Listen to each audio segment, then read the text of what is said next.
ఓం శాంతి 27/2026 సాకార ఈశ్వరీయ మధుర మహావాక్యాలు. మధురమైన పిల్లలారా, బికారుల నుండి రాకుమారులుగా బెగ్గర్ టు ప్రిన్స్ అయ్యేందుకు ఆధారం పవిత్రత. పవిత్రులుగా అవ్వడం ద్వారానే పవిత్ర ప్రపంచ సామ్రాజ్యం లభిస్తుంది. ప్రశ్న: ఈ పాఠశాలలో నేర్పించే ఏ పాఠం మిమ్ములను మనుషుల నుండి దేవతలుగా చేస్తుంది? జవాబు: మీరు ఈ పాఠశాలలో ప్రతిరోజు మేము శరీరాలు కాదు ఆత్మలము అనే లెసన్ చదువుతారు. ఆత్మ అభిమానులుగా అవ్వడం ద్వారా మీరు మనుషుల నుండి దేవతలుగా, నరుడి నుండి నారాయణుడిగా అవుతారు. ఈ సమయంలో మనుష్యమాతృలందరూ పూజారులుగా అనగా పతితులుగా, దేహ అభిమానులుగా ఉన్నారు కనుక పతిత పావనుడైన తండ్రిని పిలుస్తూ ఉన్నారు. పాట: ఆకాశ సింహాసనాన్ని వదిలి రండి. ఓం శాంతి. ఓం శాంతి అని ఎవరన్నారు పిల్లలకు తెలుసు. ఎలాంటి పిల్లలకు తెలుసు? ఓం శాంతి అని ఎవరి ఆత్మ చెప్పిందో ఆత్మలకు తెలుసు. పరంపిత పరమాత్మ పిల్లలైన ఆత్మలకు చెప్పారు. ఇది మనుష్యాత్మ చెప్పినది కాదు, పరంపిత పరమాత్మ శివుడు చెప్పారు అని పిల్లలకు తెలుసు. వారు సర్వాత్మలకు తండ్రి, సర్వోన్నతులు. భారతదేశంపై మాయ నీడ చాలా గాఢంగా పడి ఉంది అని ఇప్పుడు పాటలో విన్నారు. మీరు ఆకాశ సింహాసనాన్ని వదిలేసిరండి అనే పాటలో ఆత్మయే తండ్రిని పిలుస్తుంది. ఓ పతిత పావన, పావనంగా చేసేందుకు మళ్ళీ రండి అని. వారిని పతిత పావనుడు అని అంటారు. ఆ ఒక్కరికే ఈ మహిమ ఉంది. వారు సర్వాత్మల అనంతమైన తండ్రి. ఇక్కడైతే అందరూ పతితులుగా అయిపోయారు. అందుకే ఓ పరంపిత పరమాత్మ అని పిలుస్తారు. వారే జ్ఞాన సాగరులు, పతిత పావనులు కూడా. వారు తండ్రే కాక శిక్షకులు కూడా అయ్యారు, టీచర్ కూడా. ఎందుకనగా వారు జ్ఞాన సాగరులే కాక వరల్డ్ ఆల్మైటీ అథారిటీ, సర్వశక్తివంతులు.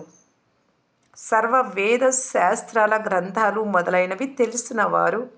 వారిని జ్ఞాన సాగరుడు అని కూడా అంటారు. ఈ సమయంలో అందరూ పారలౌకిక తండ్రిని పిలుస్తారు. ఎందుకంటే అందరూ దుఃఖితులుగా ఉన్నారు. వారిని గాడ్ ఫాదర్ అని అంటారు. వారికి పేరు కూడా ఉండాలి కదా. వారి పేరు శివ బాబా అని మహిమ చేయబడింది. వారే సర్వోన్నతమైన జ్ఞాన సాగరులు, సుఖ సాగరులు, శాంతి సాగరులు. మనుష్యాత్మలీల తమ తండ్రిని మహిమను చేస్తారు. సర్వోన్నత ఆత్మ ఎవరు? పరంపిత పరమాత్ముడు. వారు శ్రేష్టమైన వారు. పతిత మనుష్యులు వారినే స్మృతి చేస్తారు.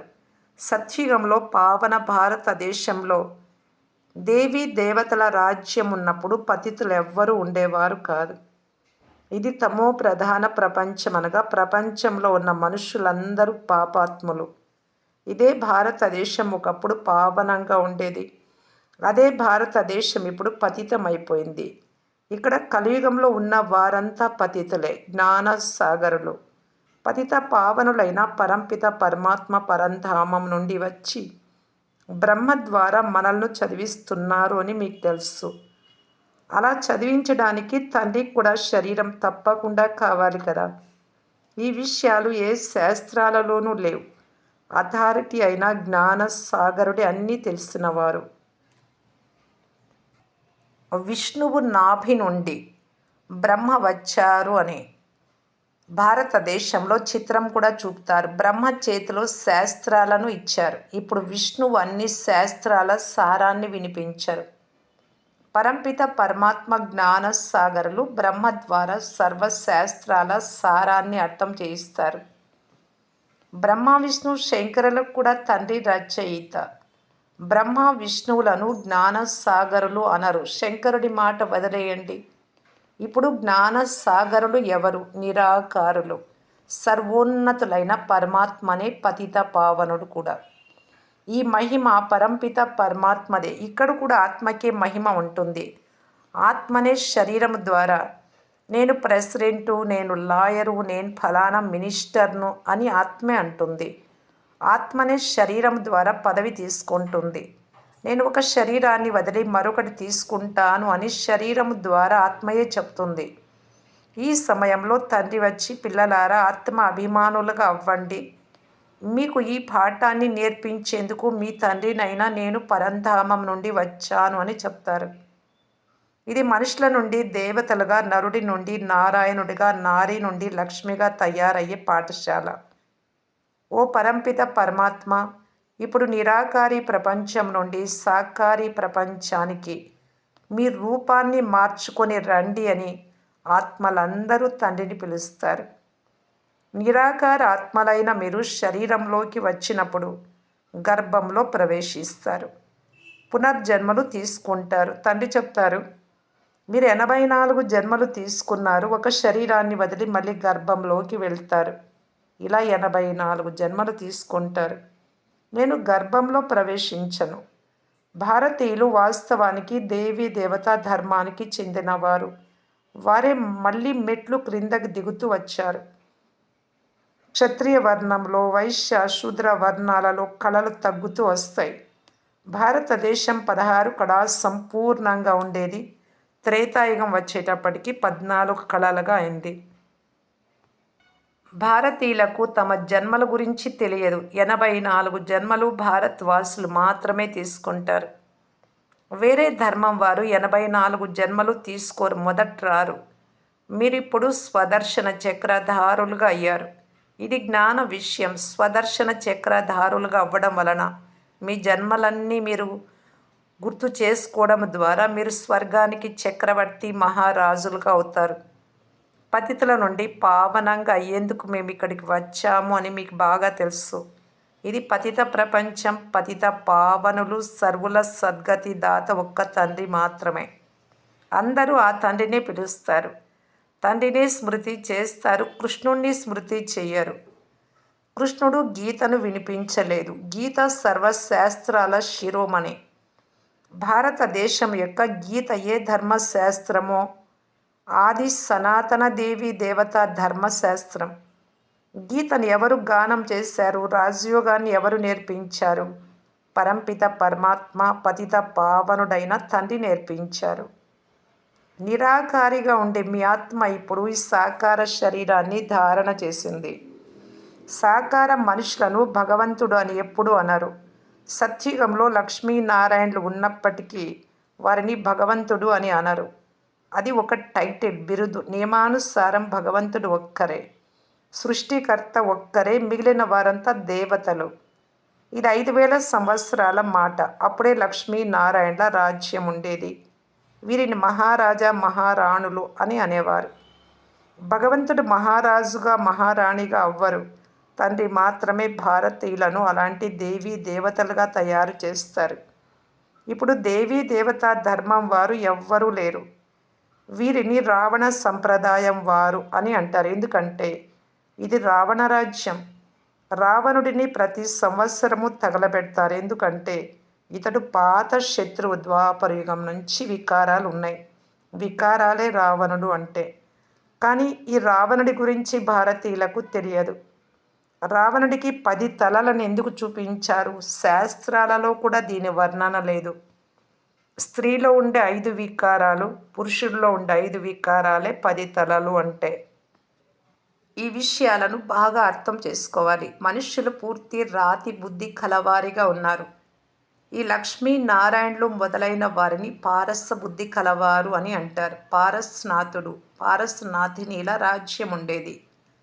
యథా రాజారాణి తథా ప్రజ. భారతదేశం వంటి సుఖధామం వేరే ఏ ఇతర ఖండం ఉండదు. భారతదేశంలో స్వర్గం ఉన్నప్పుడు ఏ అనారోగ్యము, దుఃఖము, రోగము ఉండేవి కావు. సంపూర్ణ సుఖం ఉండేది. ఈశ్వరుడి మహిమ అపారము అని గాయనం చేయబడుతుంది. అలాగే భారతదేశం మహిమ కూడా అపారమైనది. పూర్తి ఆధారమంతా పవిత్రత పైననే ఉంది. అందరూ పతితులే కనుక అందరూ తండ్రిని అలాగే పిలుస్తూ ఉంటారు, పతిత పావన అని. ఇక్కడ శాంతి లేదు, సంపద కూడా లేదు. భారతీయులైన మీరు సూర్యవంశీ దేవీ దేవతలుగా ఉండేవారు. తర్వాత నెమ్మదిగా పతితులుగా అయ్యాము అని ఇప్పుడు మీరు అర్థం చేసుకున్నారు. దీనిని మృత్యులోకమని అంటారు. దీనికి అగ్ని తగులుకోనున్నది. ఇది శివ జ్ఞాన యజ్ఞం, రుద్రజ్ఞాన యజ్ఞం అని కూడా అంటారు. మనుషులు అనేక పేర్లు పెట్టారు. ఎక్కడ శివుడి మూర్తిని చూస్తే అక్కడ అనేక భిన్న భిన్నమైన పేర్లు పెట్టారు. విశ్వనాథ్, అమరనాథ్, కేదార్నాథ్, ఇలాగా బద్రీనాథ్. ఒక్కరికి అనేక పేర్లతో మందిరాలను నిర్మిస్తారు కనుక తండ్రి అర్థం చేయిస్తున్నారు. జ్ఞానము, భక్తి, వైరాగ్యం. ఇప్పుడు భక్తి పూర్తి అవుతుంది, మీకు భక్తిపై వైరాగ్యం కలుగుతుంది అనగా ఈ పాత ప్రపంచంపై వైరాగ్యం కలుగుతుంది. ఈ పాత ప్రపంచం వినాశనం అవ్వనున్నది. మేము పతితుల నుండి పావనంగా ఎలా అవ్వాలి అని పిల్లలైన మీరు తండ్రిని అడుగుతారు. ఎవరైనా క్రొత్తవారు వచ్చినప్పుడు వారిని లోపలికి అనుమతించరు. ఎవరైనా క్రొత్తవారు కాలేజీకి వెళ్ళి కూర్చుంటే వారు ఏమీ అర్థం చేసుకోలేరు. మనుషుల నుండి దేవతలకు ఎలా తయారవుతున్నారో ఎవ్వరికీ తెలియదు. పతిత మనుషులే పావనంగా అవుతారు. ఈ సమయంలో భారతదేశం కూడా బికారీగా ఉంది. సత్యుగంలో భారతదేశం రాకుమారునిలా ఉండేది. శ్రీకృష్ణుడు సత్యుగంలోని ప్రప్రథమ రాకుమారుడు. అతడిలో సర్వగుణాలు ఉండేవి. రాజ్యం మాత్రం లక్ష్మీనారాయణులది అని చెప్పబడుతుంది. కృష్ణుడు రాకుమారుడిగా, రాధ రాకుమారిగా ఉండేవారు. సర్వగుణ సంపన్నులు, 16 కళా సంపూర్ణులు అని రాకుమారుడైన శ్రీకృష్ణుడికి మహిమ చేస్తారు. కృష్ణుడు ఏ గీత వినిపించలేదు. అతడు సత్యుగంలో రాకుమారుడిగా ఉండేవాడు. అతను పతిత మనుషులను పావనంగా చేసేందుకు గీతా పాఠాన్ని వినిపించడము అనేది జరగదు. అక్కడ పతితులుండరు స్వర్గంలో. ఆయన చెప్పేది లేదు. ఎందుకంటే ఆయన జ్ఞానసాగరుడు కాదు శ్రీకృష్ణుడు. ఇవన్నీ భక్తి మార్గంలోని శాస్త్రాలు.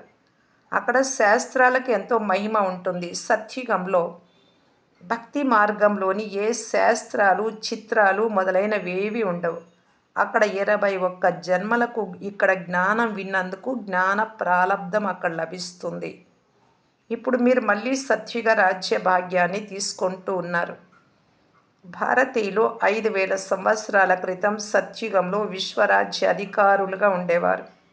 అక్కడ ఏ విభజనలు మొదలైనవి ఉండేవి కావు. ఇది 5000 సంవత్సరాల మాట. ఇప్పుడు కలియుగ అంతిమ సమయం. వినాశనం సమీపంలో ఉంది. భగవంతుడు పతితమైన కలియుగాన్ని పావన సత్యుగంగా తయారు చేసేందుకు ఈ జ్ఞాన యజ్ఞాన్ని రచించారు. కనుక పతిత ప్రపంచం తప్పకుండా వినాశనం అవుతుంది. బ్రహ్మ ద్వారా ఆది సనాతన దేవీ దేవతా ధర్మస్థాపన అని మహిమ కూడా జరుగుతుంది.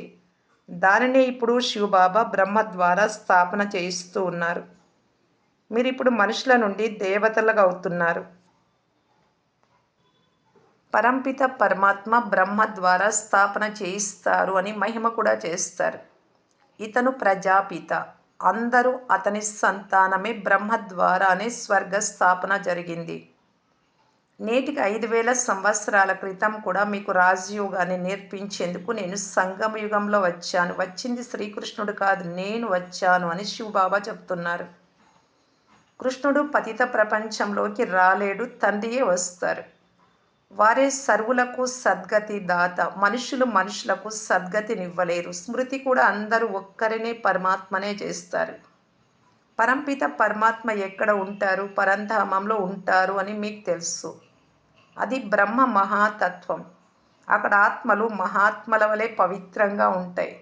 ఇక్కడ కూడా మహానాత్మలు, పతితాత్మలు అని అంటారు కదా. వాస్తవానికి ఇక్కడ ఇప్పుడు మహానాత్మలు ఒక్కరు కూడా లేరు.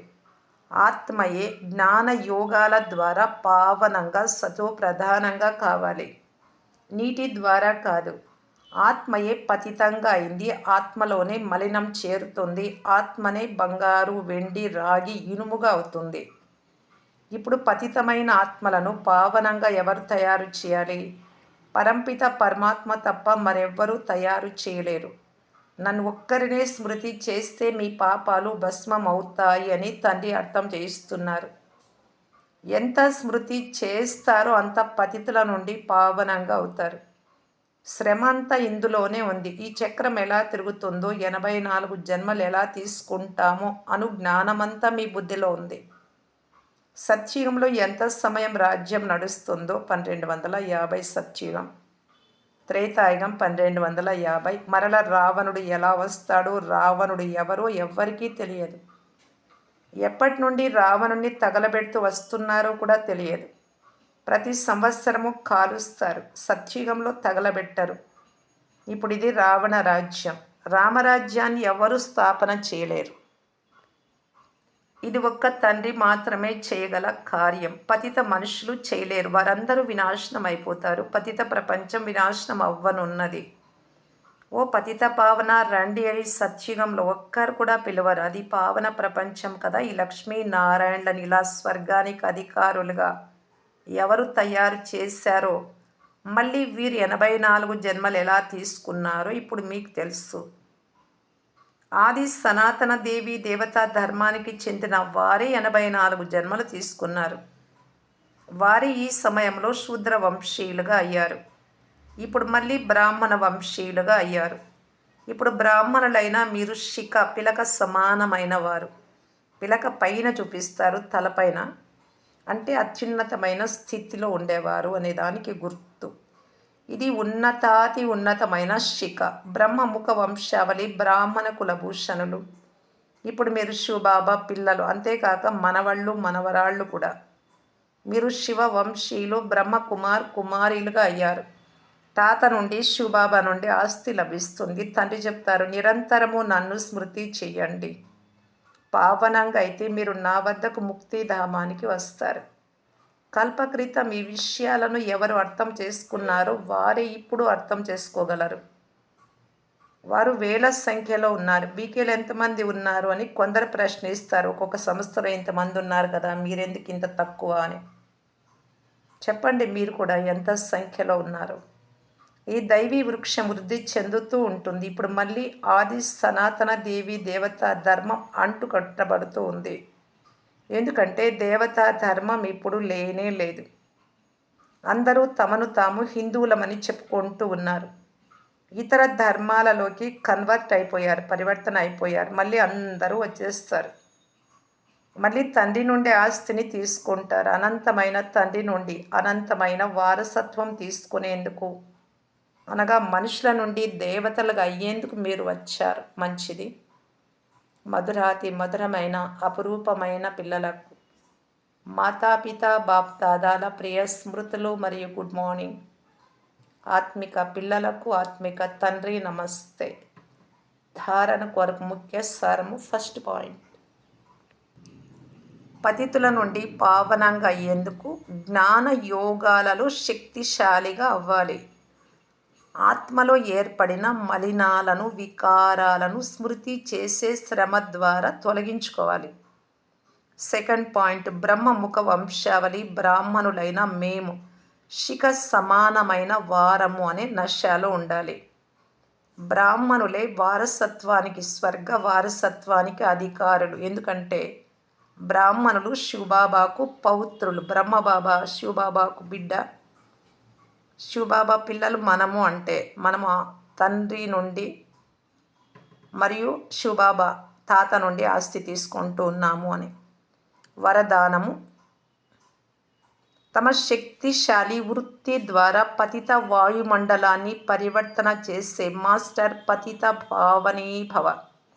ఎటువంటి వాయుమండలం ఉన్నా, ఆ వాతావరణం బాగలేదు, నేను యోగం చేయలేకపోతున్నాను, నాకు జ్ఞానం వినలేకపోతున్నా, నాకు యోగం కుదరదు, నేను నడుచుకోలేకపోతున్నా, ఆ వాతావరణం అంటూ ఉంటారు. దానికి బాబా చెప్తున్నారు, ఎటువంటి వాయుమండలం ఉన్నా స్వయం యొక్క శక్తిశాలి వృత్తి మీ మనస్సు వాయుమండలాన్ని పరివర్తన చేయగలదు. వాయుమండలము వికారిగా ఉన్నా కానీ స్వయం యొక్క వృత్తి నిర్వికారిగా ఉండాలి, వికారాలు లేకుండా. ఎవరైతే పతితులను పావనంగా చేసే వారిగా ఉంటారో వారు వాయుమండలానికి వశీభూతులుగా అవ్వరు. మాస్టర్ పతిత పావనిగా అయ్యి స్వయం యొక్క శక్తిశాలి వృత్తి ద్వారా అపవిత్రత లేక బలహీన వాయుమండలాన్ని సమాప్తం చేయండి. దానిని వర్ణించి ఇక్కడ అలాగా, అక్కడ ఇలాగుంది, లేదంటే ఇక్కడ ఇలాంటి వారు ఉన్నారు, లేదా అలాంటి వారు ఇలాంటి వారు, ఇలాంటివన్నీ వ్యక్తులను, వాతావరణాన్ని అన్నీ వర్ణిస్తూ మీరే వాయుమండలాన్ని అలాంటి దానిని తయారు చేయకండి. బలహీన లేక పతిత వాయుమండలాన్ని వర్ణన చేయడం కూడా, అలా అనుకోవడం కూడా, వ్యక్తులను కానీ వాతావరణాన్ని కానీ అలా అనుకోవడం కూడా పాపమే. స్లోగన్ ఇప్పుడు భూమిలో పరమాత్మ గుర్తింపు యొక్క బీజం వేసినట్టయితే ప్రత్యక్షత జరుగుతుంది. అందరి ఆత్మలలో బాబాను గురించి మనము జ్ఞాన బీజం నాటాలి. అప్పుడే తండ్రిని అందరూ తెలుసుకోగలుగుతారు. అవ్యక్త సూచన జ్వాలా స్వరూప స్థితిలో ఉండి శక్తిశాలి స్మృతిని అనుభవం చేయటానికి బాప్దాదా తెలియజేస్తున్నారు. యోగము అంటే శాంతి శక్తి. ఈ శాంతి శక్తి చాలా సహజంగా స్వయాన్ని ఇతరులను పరివర్తన చేస్తుంది. దీని ద్వారా వ్యక్తులు కూడా మారిపోతారు కనుక ప్రకృతి కూడా మారిపోతుంది. వ్యక్తులకైతే నోటి ద్వారా కోర్సు చేయిస్తారు, కానీ ప్రకృతిని మార్చేందుకు మానసిక శాంతి శక్తి అనగా యోగ బలం కావాలి. యోగంలో ఎప్పుడైతే వేరే అన్ని సంకల్పాలు శాంతి అయిపోతాయో, ఎలాంటి సంకల్పాలు లేకుండా అప్పుడు తండ్రి మరియు నేను ఆత్మ అనే ఒకే సంకల్పం ఉంటుంది. దీనినే శక్తిశాలి యోగం అని అంటారు. మీరు బీజము మరియు బీజరూపుడైన తండ్రితో మిలనం, కలయిక యొక్క అనుభూతి తప్ప ఇతర అన్ని సంకల్పాలు లేకుండా ఇమిడిపోవాలి. అప్పుడు జ్వాలారూప స్మృతి అని అంటారు. దీని ద్వారా పరివర్తన జరుగుతుంది. ఓం శాంతి.